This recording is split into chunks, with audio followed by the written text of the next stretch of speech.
Hi dears, ഇന്ന് നമുക്ക് 6ാമത്തെ ഫ്ലോറിൽ നോക്കാമല്ലേ. അപ്പോൾ നമ്മൾ മെഹന്തിൻ്റെ ക്ലാസ്സാണ് ചെയ്യുന്നത്. നമ്മുടെ ചാനൽ ഇതുവരെയായിട്ടും സബ്സ്ക്രൈബ് ചെയ്യാതെ കാണുന്നവരാരെങ്കിലും ഉണ്ടെങ്കിൽ മറക്കാതെ ഒന്ന് സബ്സ്ക്രൈബ് കൊടുക്കണം കേട്ടോ.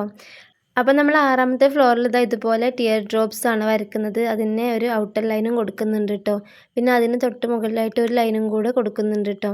കണ്ടില്ലേ, ടിയർ ഡ്രോപ്സ് ഒക്കെ നമ്മൾ എലമെൻറ്റ്സ് പഠിച്ചപ്പോൾ പഠിച്ചിട്ടുണ്ട്. അപ്പോൾ അങ്ങനെ ടിയർ ഡ്രോപ്സും ഇങ്ങനെ 2 ലൈനുമാണ് കൊടുത്തത്. ഇനി നമുക്കിതിൻ്റെ മുകളിലായിക്കൊണ്ട് ഹംസ് ആണ് കൊടുക്കേണ്ടത് കേട്ടോ.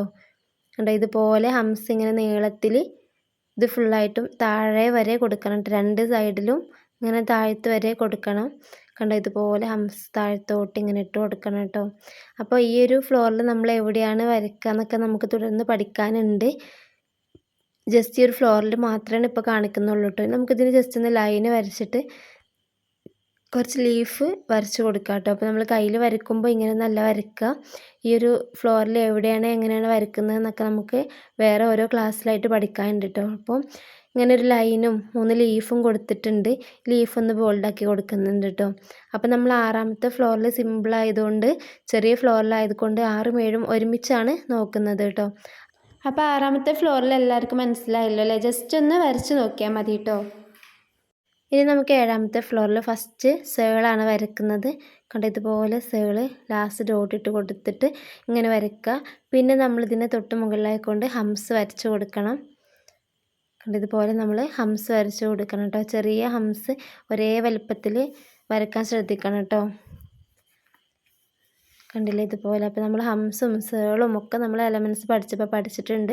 എലമെൻറ്റ്സ് കഴിഞ്ഞ് നമ്മൾ ഫ്ലോറൽസിൽ 6, 7ാമത്തെ ഫ്ലോറിലാണ് ഇപ്പോൾ നോക്കിക്കൊണ്ടിരിക്കുന്നത് അല്ലേ. ഇതിൽ നമ്മൾ ഈ ഒരു പെറ്റലാണ് കൊടുക്കുന്നത്. കണ്ടോ, ഈ ഒരു രീതിയിലാണ് പെറ്റൽ കൊടുക്കുന്നത്. ഒന്നും കൂടി ശ്രദ്ധിച്ച് നോക്കുക. ഇങ്ങനെ വരച്ചിട്ട് ഇതുപോലെ കേട്ടോ. കണ്ടില്ലേ, നല്ല സിമ്പിളാണ് കേട്ടോ ഈ ഒരു പെറ്റൽ വരയ്ക്കാൻ. അപ്പോൾ നമുക്കിതിലൊരു 5 പെറ്റൽസ് വരച്ച് കൊടുക്കാം. അപ്പോൾ 5 നമ്മൾ വരച്ച സേളും ഹംസിനനുസരിച്ച് നമുക്കിതിലെ എണ്ണം കൂട്ടി കൊടുക്കാം കേട്ടോ. അപ്പോൾ ഞാനിവിടെ 5 ഇതളുകളാണ് കൊടുത്തിട്ടുള്ളത്. ഇനി നമുക്കിതിൻ്റെ ഉള്ളിലായിക്കൊണ്ട് ഓരോ ഡോട്ട്സ് ഇട്ട് കൊടുക്കാം കേട്ടോ. കണ്ടില്ലേ, ജസ്റ്റ് ഒരു പ്രഷർ കൊടുത്തിട്ട് ഇങ്ങനെ ഡോട്ട് ഇട്ട് കൊടുക്കാം. പിന്നെ ലാസ്റ്റ് ആയിക്കൊണ്ട് നമുക്ക് ഈ പെറ്റലിൻ്റെ മുകൾ ഭാഗമൊക്കെ ഇങ്ങനെ ഒന്ന് ബോൾഡാക്കി കൊടുക്കാം കേട്ടോ. അപ്പോൾ ആദ്യം നമ്മൾ പെറ്റൽ കൊടുക്കുമ്പോൾ ജസ്റ്റ് തിന്നായിട്ട് കൊടുത്താൽ മതി. പിന്നെ നമ്മൾ ലാസ്റ്റായിട്ട് ഇങ്ങനെ ബോൾഡാക്കി കൊടുക്കുക കേട്ടോ. അപ്പോൾ ഇതൊക്കെ നമ്മൾ കയ്യിൽ എവിടെ വരയ്ക്കണം, എങ്ങനെ വരയ്ക്കണം എന്നൊക്കെ നമ്മൾ ഫുള്ളായിട്ട് പഠിക്കുന്നുണ്ട് കേട്ടോ. അപ്പോൾ ഇന്നെടുത്ത 6ഉം 7ഉം ഫ്ലോറിൽ എല്ലാവർക്കും നല്ല രീതിയിൽ മനസ്സിലായിട്ടുണ്ടെന്ന് വിശ്വസിക്കുന്നു. നമ്മളിന്ന് 12, 13 ക്ലാസ് ആയിട്ടുണ്ട് അല്ലേ. അപ്പോൾ നമ്മൾ ഒരുപാട് ഫ്ലോറൽസ് ഒക്കെ പഠിച്ചിട്ടുണ്ട്. അതൊക്കെ നമ്മൾ കയ്യിൽ എവിടെ എങ്ങനെ വരയ്ക്കും എന്നൊക്കെ നമ്മൾ നെക്സ്റ്റ് ക്ലാസ്സുകളിലൊക്കെ പഠിക്കുന്നുണ്ട് കേട്ടോ. അപ്പം ഇതുവരെയുള്ള ക്ലാസ്സുകൾ കാണാത്തവർ അതൊക്കെ ഒന്ന് പോയിട്ട് കാണണേ. അപ്പോൾ ഇൻഷാ അല്ലാഹ് ഒത്തിരി വീഡിയോസായിട്ട് വീണ്ടും കാണാം കേട്ടോ.